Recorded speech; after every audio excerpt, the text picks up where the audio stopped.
You're listening to TMI for the week of April 23rd, 2018. This week, returning guest Kevin Kamps of Beyond Nuclear. Look for Beyond Nuclear on the internet, a cornerstone resource for environmentalists. www.beyondnuclear.org for the latest fact sheets, articles, and campaigns. Kevin Kamps has been part of the Nuclear-Free Green Energy Great Lakes Task Force, Don't Waste Michigan, Nuclear Information and Resource Service, and is the Radioactive Waste Specialist at Beyond Nuclear. We open with New Mexico. Facilities there were cited as world-class standard setters, cited as following IAEA best practices at hearings here in Ontario on the subject of waste burial beside Lake Huron. Kevin Kamps fills us in on public opposition in New Mexico. You're in New Mexico? Yeah, Albuquerque. Holy smokes. Why are you in Albuquerque? We're fighting the Holtec high-level waste dump. Holtec is a name I've heard a lot. They have a lot of tentacles. They started in radioactive waste a long time ago. They've got a huge presence in Ukraine, for one, and then 33 reactors or more now in the U.S.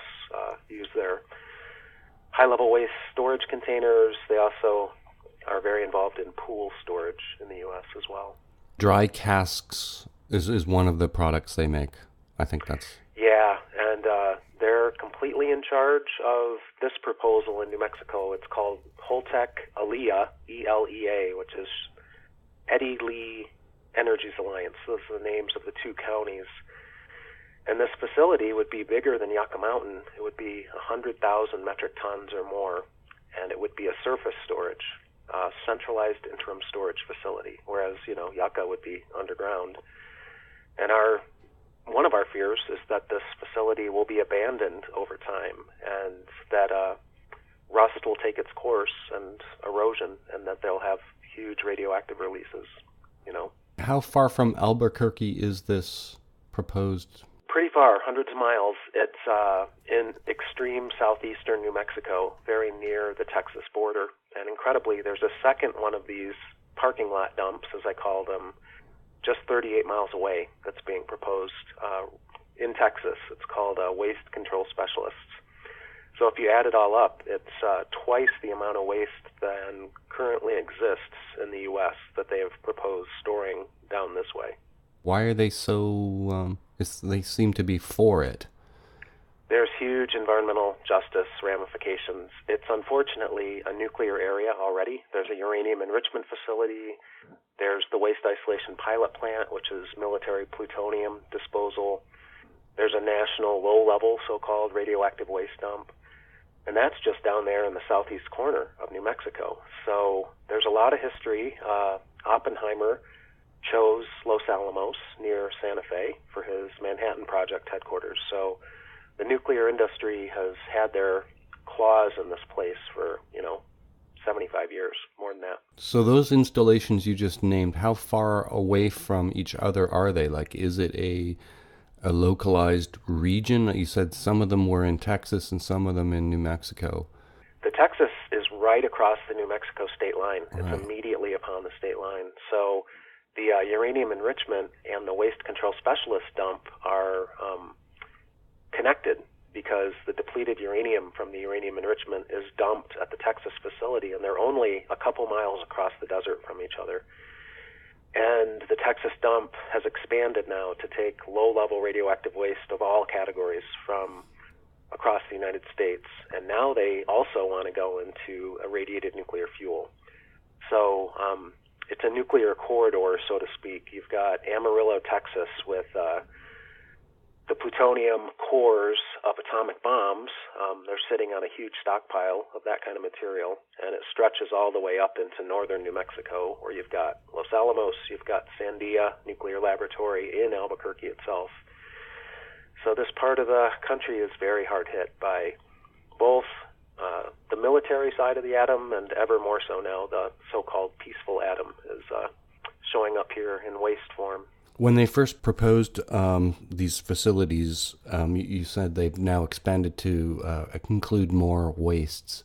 I'm going to guess that when they sold it to the locals, it was limited to lower levels of waste, and they've had a mission creep upward in the toxicity? Yeah, there's a lot of truth to that. So the waste isolation pilot plant, for example, they downplay the low-level nature of this material, which is really deceiving because it's ultra-hazardous plutonium. Through the word choice and the arbitrary regulations and categorizations, it's not a radiated nuclear fuel, but it is plutonium. And they also told people that it could never possibly leak. Not in 10,000 years, maybe over the course of 200,000 years, there might be a single leak into the environment. Well, it only took them 15 years to have a leak. They had a barrel from Los Alamos that burst in the underground at WIP, a 55-gallon drum containing plutonium, americium, other transuranics, mixed in, unfortunately, with chemically reactive chemicals and even a combustion source, which was, incredibly enough, organic kitty litter, plant-based kitty litter. And the fire that burned in this barrel popped the lid, and out came the plutonium, and it traveled thousands of feet across the underground in the burial cavern, thousands of feet up a ventilation shaft, and then fell out over a broad region at the surface downwind. And it managed to expose a couple dozen workers to alpha inhalation doses, which is really a bad thing for the human lung. And that just showed that their false assurances are, something to be taken with skepticism. So now that these new dumps are proposed out here, they're saying a lot of the same things. Jobs, tax revenues, nothing could possibly go wrong, that kind of thing. So I kind of call that a nuclear lock-in effect. Once you have one type of plant or operation going on, it multiplies over time. They add another one. Well, we're already doing it here. We'll add another one, and you have this lock-in effect. And like I said about the history of Los Alamos going back to 1942, you've got one of the main snake oil salesmen out here for all things nuclear was U.S. Senator Pete Domenici, who recently passed on just several months ago, I think. So his vision was to nuclearize New Mexico as much as possible, and he got away with a lot of this. He had a big hand in the WIP facility opening, and even these pushes for centralized interim storage. Unfortunately, he was tapped to sit on President Barack Obama's Blue Ribbon Commission on America's Nuclear Future, which was established in 2010 to come up with a Plan B after the Yucca dump in Nevada was canceled. And that's something to, thank and praise Obama for, that cancellation decision. But the Plan B that Domenici and the other 14 panelists on the Blue Ribbon Commission came up with was centralized interim storage in a great big hurry. So these two parking lot dumps essentially targeted at New Mexico because the Texas dump is immediately upon the border, and the water flows into New Mexico from there. That's Domenici's doing in a very big way. So he did that to his own state, and he thought it was a good thing. So in Albuquerque, there are hearings deciding whether to proceed with more projects or relicensing existing ones. Or are you doing political work there to try to get people interested in it? We are kind of doing it all. Okay. The U.S. Nuclear Regulatory Commission, which is the licensing agency for these proposed parking lot dumps, is actually limiting the public meetings to southeast New Mexico, which is hundreds of miles away from northern New Mexico, and most of the population in the state is in the north, in Albuquerque, Santa Fe.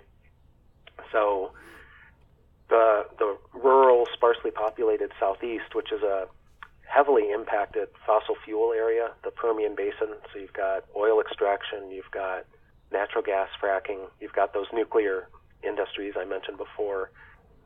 It's going to be hard to turn people out in large numbers for those hearings, and the Nuclear Regulatory Commission has limited the hearings to just down there, which is a very conscious decision by them to try to keep it as quiet as possible. But in response, some of my colleagues out here with a coalition of groups just did a educational tour of the entire state, and they had an inflatable parade float, a mock nuclear waste transportation container that was their prop, their background image, and they got a lot of media attention. And so word is out that these hearings are happening, and hopefully if folks from northern New Mexico can't travel all that way down there, they can at least send in written comments. And we're trying to do the same kind of thing at the national level. There's going to be a phone-in webinar public comment opportunity next Wednesday, April 25th, which is the eve of the Chernobyl anniversary. So we're trying to turn a lot of people out for that, and the whole aim now is to get a lot of comments in, quality comments, by the May 29th deadline. I noticed that on your website, beyondnuclear.org, you also you have a form that people can use to make submissions to the NRC. Yeah, we have sample comments that we've done on various aspects of the risks, and then the New Mexico groups have done a much more concise two-pager that could simply be signed. You could print it up and sign it and mail it in. You could probably also, cut and paste and then just submit it to regulations.gov online. That's the e-version of submitting comments. And those written comments can go in until May 29th. And the only opportunity for verbal comments are these 3 meetings in New Mexico, and there is an in-person opportunity in Washington, D.C. next Wednesday as well. So those are the mechanisms they've provided, and we're trying to really turn people out and activate people. Last time we spoke, you were about to present, I think, at Fermi. It might have been our appeal to the U.S. Supreme Court. Is that what you're thinking of? I think so. We just got word about a week ago now that they rejected our appeal. Wow. So that Supreme Court decision was for there to be no hearing. They didn't even provide any rationale for their decision. So we pretty much, in our response, we put out a press release and we said, we have not yet begun to fight. So the fight will move into other realms now that we've ended, any litigation on the matter, for now anyway. So those different areas would include the money. We know that the price tag on Fermi Unit 3 is $20 billion. We know that from the state of Virginia, where the Attorney General outed the price tag on a twin design down there at $19 billion. So adjust for inflation, the higher wages in Michigan. So where is Detroit Edison going to come up with $20 billion? Well, there's still $10 billion in the federal nuclear loan guarantee coffers. And then in addition, Detroit Edison could turn to the state of Michigan for essentially nuclear surcharges on people's electricity bills. So that's what we're going to be vigilant against, are these money grabs by Detroit Edison to pay for this thing, because they're not going to risk any of their own money. I noticed there was a news story in the last week or two about, was it an executive at Exelon or a former one who was suggesting that no new builds were in the foreseeable future due to the economics? Yeah, and Exelon has been saying that for about a decade, actually, because they had dabbled in new reactors themselves. They were looking at putting a new one in at Clinton, Illinois, where they already have an operating reactor. And there was fierce resistance, and the economics came to the fore. So for over a decade, Exelon has admitted that the whole new reactor biz is probably not going to happen. Another big attempt at new reactors by Exelon, and this was more recent, this was like 2010, was on the Chesapeake Bay in Maryland, because they had taken over Baltimore Gas and Electric and were now the owners of the Calvert Cliffs nuclear power plant. And they tried to build a French-design evolutionary power reactor, a giant one, 1,600 megawatts electric, at that same site. And Obama, who was pro-nuclear on a lot of levels, offered that project $7.5 billion in nuclear loan guarantees, but to have at least some minimal protection for the taxpayers was requiring an 11% fund of that money that would be the company's own skin in the game. Right. And the math worked out to many hundreds of millions of dollars. And Exelon and Baltimore Gas and Electric said, no way, we're out of here. And they didn't just give up on that one proposed new reactor, they gave up on the whole idea. And that went down right around 2010 when that offer was made, and they just would not invest that much of their own money or put it at risk. So that was the end of Exelon's new reactor dreams, but they are the biggest owner and operator of old reactors in the United States. They have more than 24, more like 25 old reactors, and so they have really doubled down on the old reactor biz, getting license extensions, getting huge bailouts from usually ratepayers to keep these old reactors that aren't even economical anymore going. And it's not like they're making the major safety repairs. They just can't afford the maintenance and operations costs to keep the thing going from day to day. So they get huge bailouts in New York, in Illinois, and right there, just those two states, we're talking 7 reactors that Exelon had pretty much announced were going to be closed in the not-too-distant future, and then all of a sudden they orchestrated these bailouts, and they're good to go, they say, for another decade or more. So we're kind of sailing into uncharted territory of age degradation risk with these old reactors, some of which are now pushing 50 years old. Oyster Creek in New Jersey, which is also owned by Exelon, is supposed to shut down just prior to its 50th birthday. That's supposed to happen, I believe, next year or even this year still. So that'll be a good day because that is a Fukushima twin design on the Jersey shore. I noticed on the Beyond Nuclear website an article suggesting there should be an autopsy of Oyster Creek.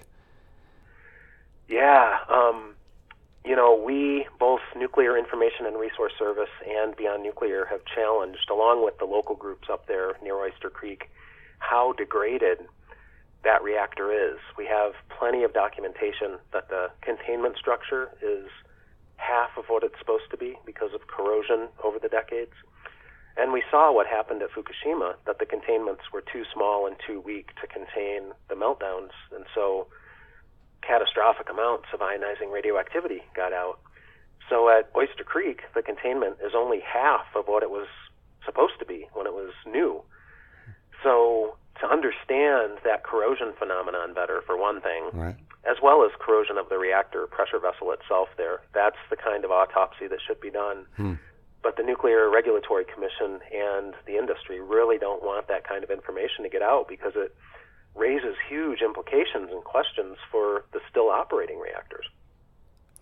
What is Beyond Nuclear International? Well, that's an attempt to simply work in closer coordination with our allies around the world. And the nuclear power industry has been doing that for a long time now. It's really just an international cabal of governments and nuclear utilities and other nuclear companies that work together internationally. And so this is our attempt to, counter that. And it's not the first time. I mean, you've got the World Information Service on Energy, which is also a coalition of anti-nuclear groups around the world. So it's just our effort to work in closer coordination with allies.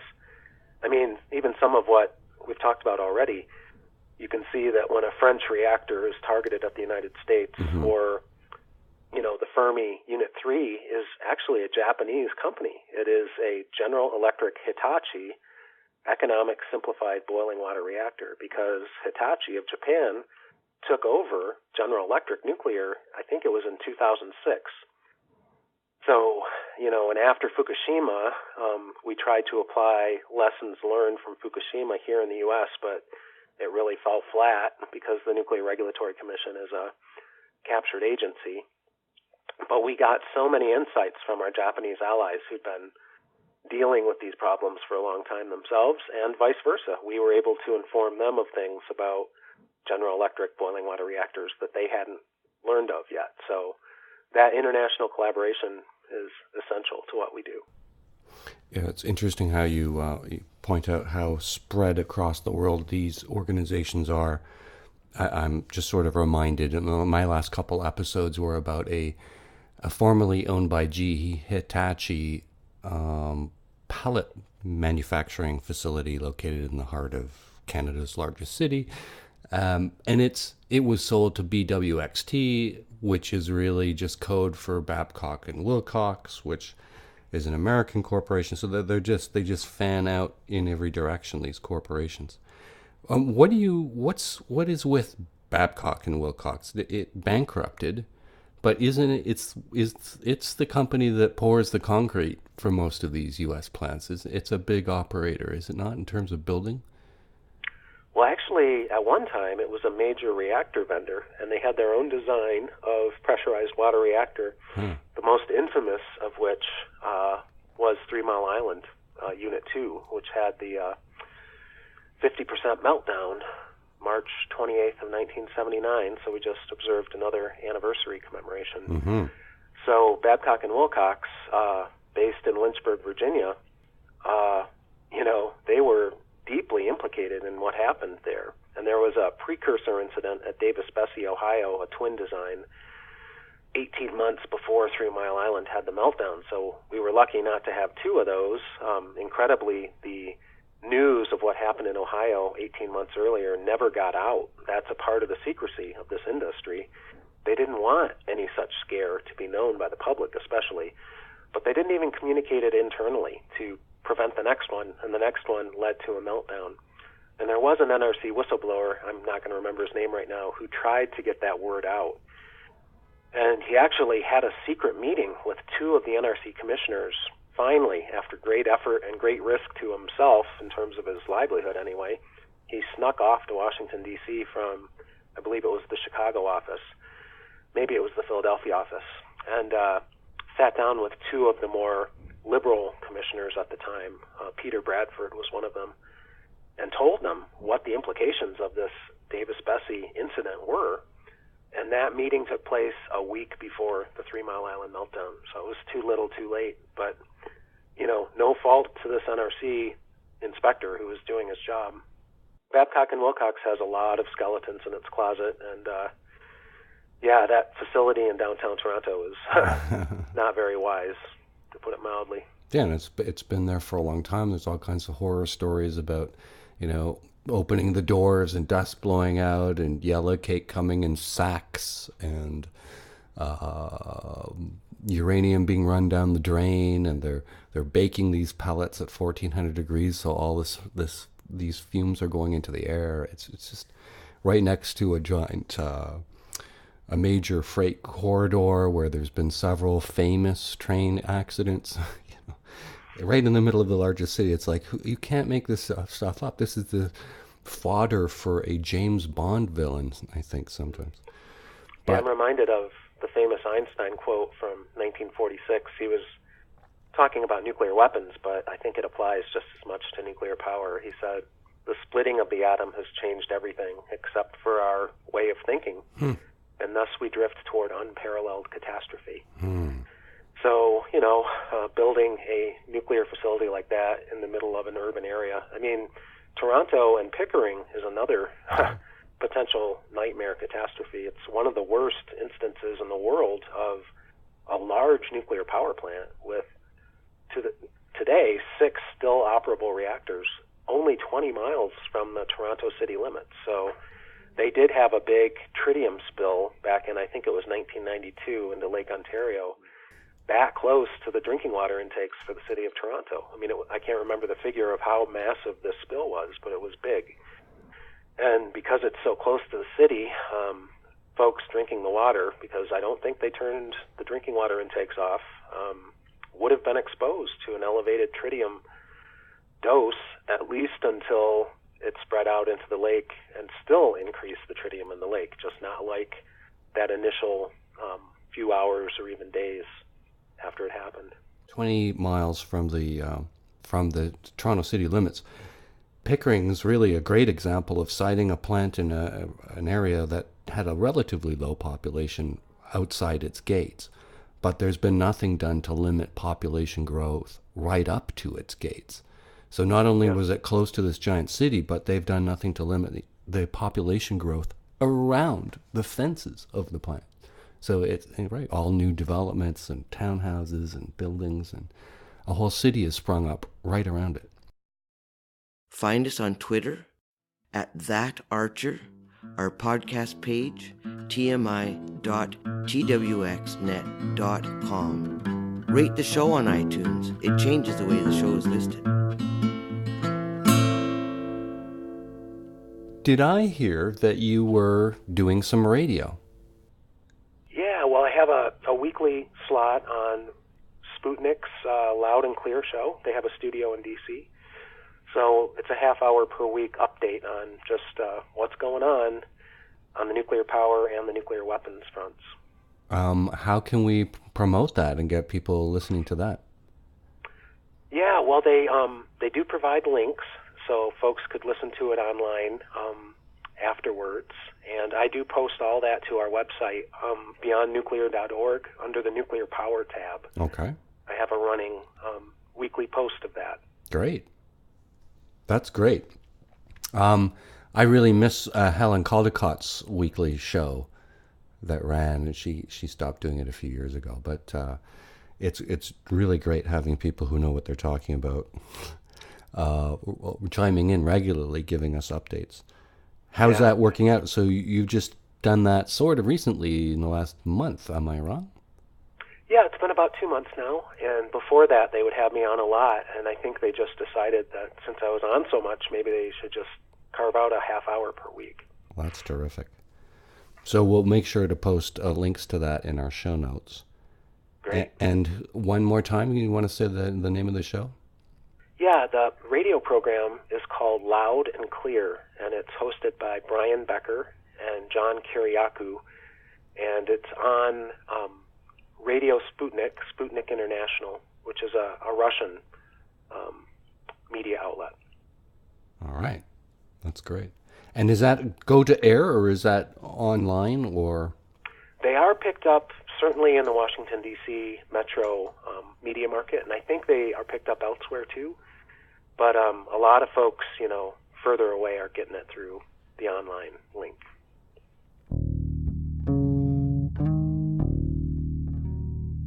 Rocky Flats, Colorado, near Denver, Boulder, Colorado, was the plutonium trigger manufacturing plant for the U.S. nuclear weapons arsenal, and they made a great big mess out there, plutonium contamination over a broad area that then flows with the water and blows with the wind, and it's very windy there.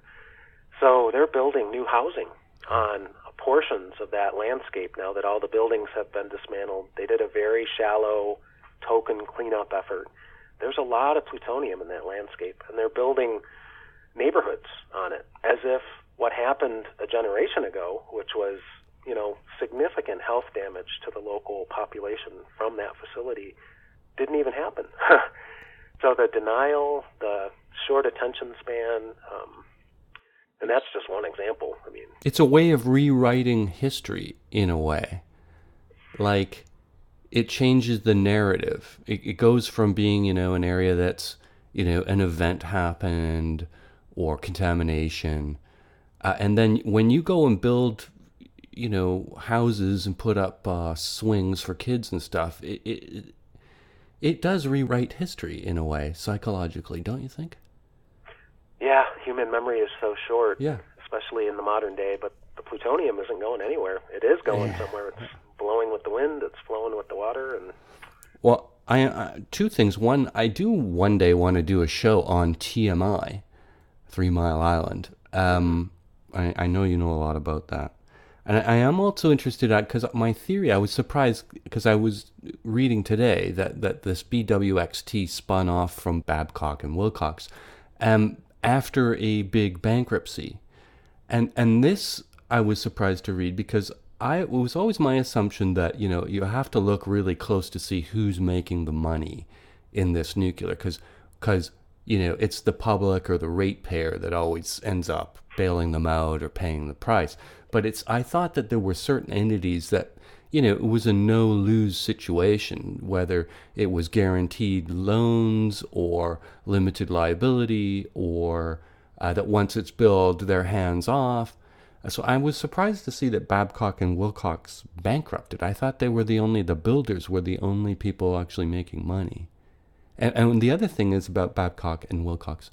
What is their market penetration like? What percentage of the plants, are they a big player, or is it just a few that they were involved in? Do you know much about them? Well, Babcock and Wilcox, to my understanding, was a relatively smaller. I mean, they were going for it back in the day in the 1970s. They were right there competing with General Electric and Westinghouse to be the reactor vendor.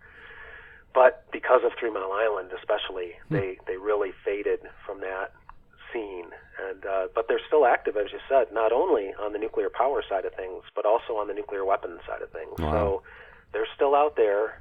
The bankruptcy is really interesting because they protect their mother lode of wealth through the bankruptcy. They say, hey, look, our operating business, which is in this other holding company, is out of money, can't pay its debts. We have to declare bankruptcy and, figure out how much our creditors are actually going to get percentage-wise of what we owe them. But the core of the companies many times are safeguarded by these limited liability corporations, these levels of holding company, and that's all about protecting the mother lode of money. So now we've seen Westinghouse Nuclear declare bankruptcy about a year ago, and that was because of the 4 new reactors that they were trying to build in Georgia and South Carolina. The South Carolina pair were canceled last summer after an expenditure of $9 billion of ratepayer money. The Georgia pair are still moving forward, but chances are they're going to go belly up. And again, another huge waste of money, of ratepayer money. So Westinghouse is bankrupt. General Electric's in trouble. They're not bankrupt, but their nuclear division, after Fukushima, there were some questions about their designs. So it's pretty incredible. The nuclear industry is not doing well, but their compensation for that are these mega bailouts.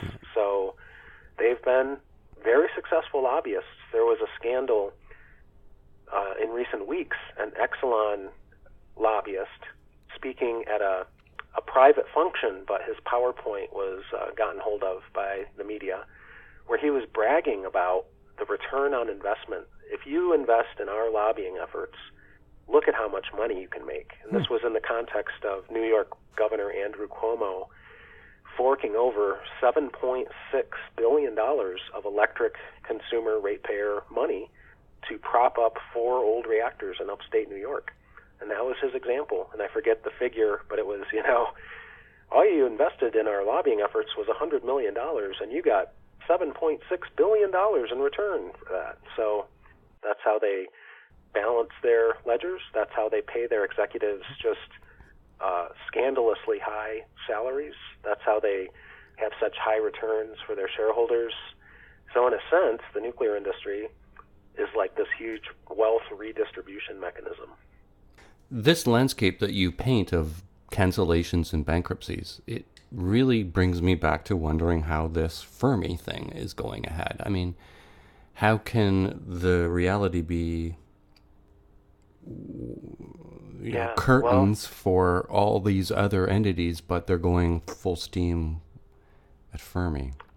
Well, they're not really going full steam. They haven't even broken ground. That's the telling thing, is unless they can get a hold of $10 billion of federal taxpayer-backed nuclear loan guarantees, unless they can convince the Michigan Public Service Commission to approve massive rate hikes on people's electricity bills, like happened in South Carolina, to this day, and here we'll be a year on from the cancellation of those 2 proposed new reactors, the ratepayers of South Carolina, a fifth of their electricity bill, 18% I think it is, goes towards paying those debts on those canceled reactors. And they've been paying that kind of figure for many years now. It's been about a decade.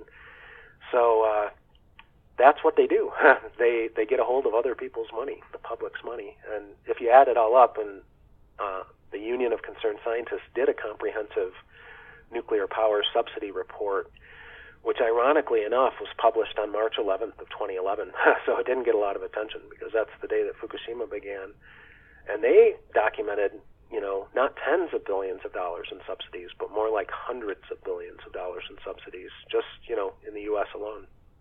I want to ask a little bit about SMRs, always the persistent thorium thing, but SMRs, this small modular reactors, the industry is always promoting every time they have another little advancement forward in terms of setting up shop in a new location, and I'm wondering about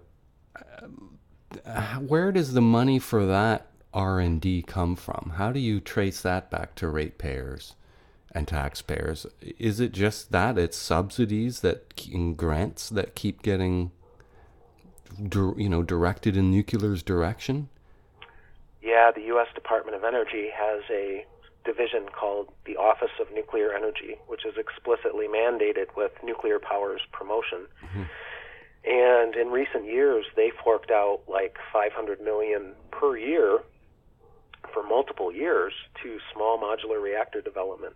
So that is yet again another U.S. federal taxpayer subsidy. And then you get universities into these consortia. There's nuclear engineering departments at Oregon State University, and that would be state taxpayer money. That's helping to prop up that university. So that's state money that goes to the university to fund some of these nuclear-friendly projects. Yeah, one of the worst examples in the U.S. is University of Wisconsin at Madison, where the Department of Energy was giving $30 million a year at one point to that university to fund its nuclear engineering department. And then the state of Wisconsin, its taxpayers at the state level, were, the benefactors of that university system. So it's hard to parse out how much state taxpayer money would just go to the nuclear engineering department. But what it led to was a very rabid pro-nuclear push in Wisconsin, which is regarded as a progressive state, not anymore with the current governor, but just very ironic that we were having to fight back against the nuclear power industry so hard in Wisconsin, and it had to do with this money flow. Is that in keeping with how we're starting to perceive Trump's... he's supposed to be a capitalist, you would think. This isn't very capitalist. It's quite socialist to put government money into risky R&D that supports a particular industry. But how can you characterize... Is Trump more or less than, let's say, Obama likely to fund, bailout, etc., nuclear?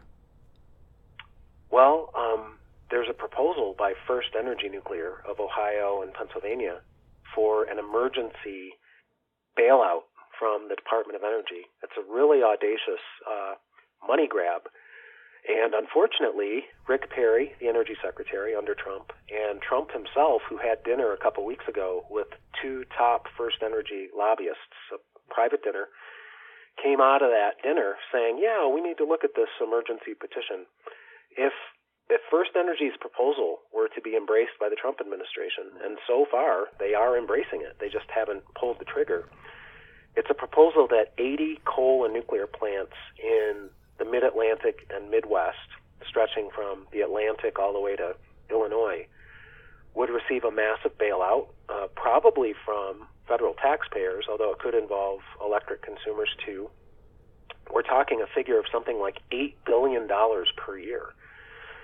So that would just be in that one region. It's called the PJM grid, which is short for Pennsylvania, Jersey, Maryland, but it stretches all the way west to Illinois.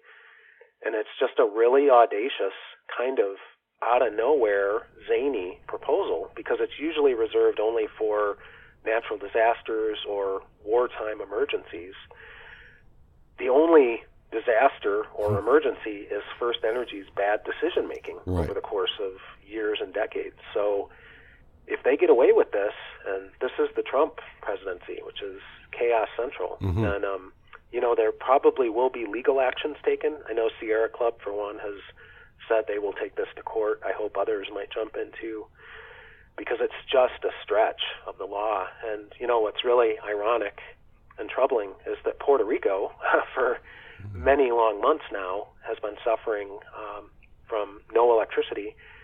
But where's the Trump administration on that front? I mean, that is a natural disaster emergency. No application of this law down there. Not sure if it was Puerto Rico, but there's an abandoned reactor on one of these Caribbean islands that was recently in the news because of the hurricanes. But that's something they did, was they went in the 50s, 60s, and they built small little reactors, maybe not the 50s. They just sort of abandoned them. There's a couple of them in the... Yeah, Puerto Rico does have a long shutdown research reactor. That's... I know, and it may have been, at some risk from the hurricane. If they do have radioactive waste on site that needs constant cooling, and if you lose electricity, you're in trouble pretty quickly. So, but it's just interesting. I guess that was part of what was going to be the nuclear renaissance. They must have been, thinking of using nuclear in the Caribbean at one point, if they're starting to put research reactors down there. Yeah, that was that Cold War competition between the U.S. and the Soviet Union to try to win loyalty from countries with atoms for peace research reactors. And one of the more ironic ones was the U.S. awarding a research reactor to the Shah of Iran, which the mullahs in Iran are still very thankful for because it's still a central part of their nuclear complex. I often wonder if, when we see government continue to back a bad idea, continue to put bad money after good, or good money after bad, it undermines our faith in government in a way. Yeah, well, the nuclear power lobby really makes its presence known in a big way, and that's how these really bad, inexplicable decisions, like if your focus and your driving motivation is the public good, then these kinds of decisions don't make a lot of sense. But if you have ulterior motives, like making people filthy rich or getting, just astronomically lucrative contracts for your company, that's where the nuclear lobby comes in. And they've been at this for a long time, so they're pretty good at what they do, unfortunately. There should be more of a legal framework around the idea of the public trust, and probably that's open to some kind of interpretation. But so if you're backing policies that violate the greater public interest, whether it's, only benefiting one particular region while risking another, or any number of ways this could be done by polluting an area, these should be grounds upon which to legally fight these special interest lobbies that suit a small corporate interest relative to the general population, but what comes at the expense of the rest of us. As much damage as they're doing in real time, there's also the very long-term damage of radioactive waste that is hazardous for 1 million years, plutonium that will be around for 240,000 years and is weapons usable. So there's that whole risk scenario of nuclear war, even in the distant future, because of the plutonium that's being generated today for all the wrong reasons. What is going on the U.S. side in terms of battling the storage and burying of nuclear waste around the Great Lakes?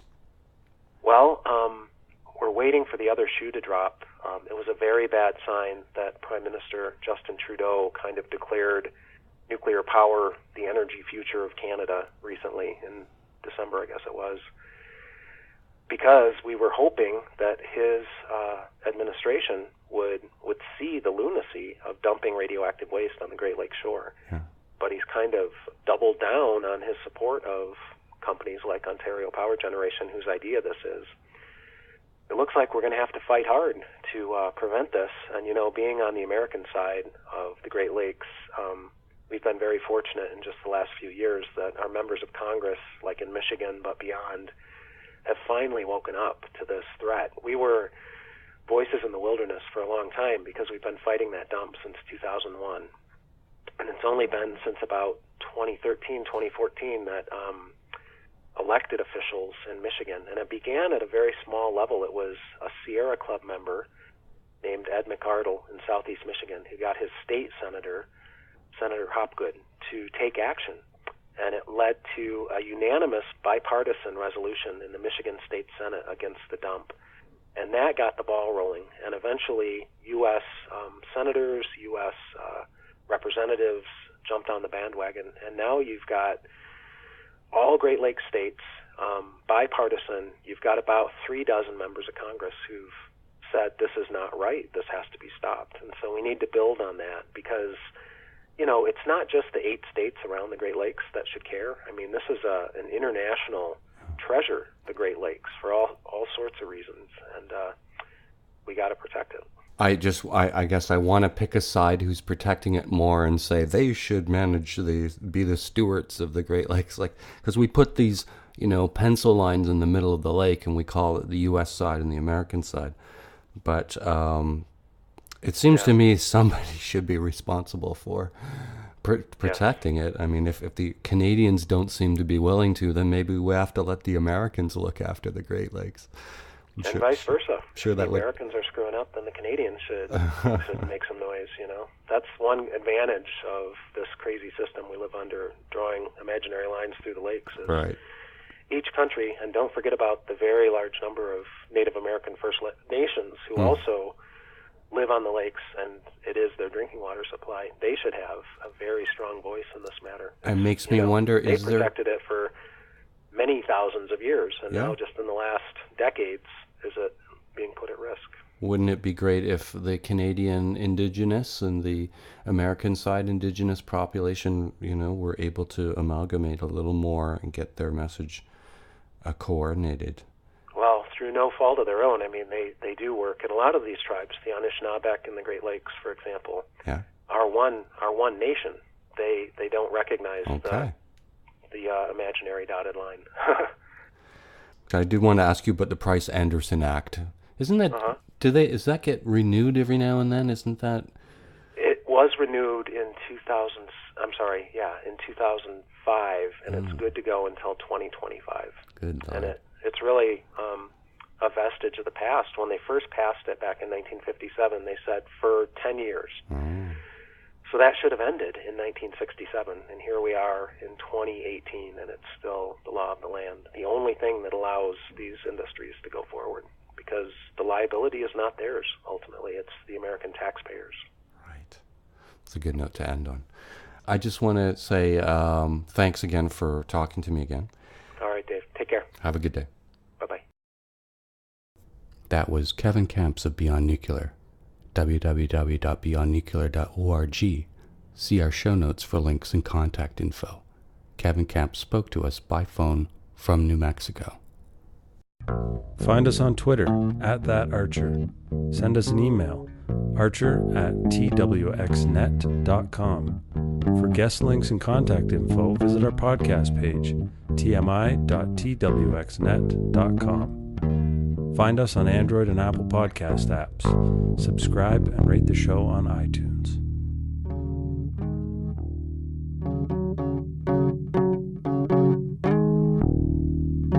I'm Dave Archer in Toronto.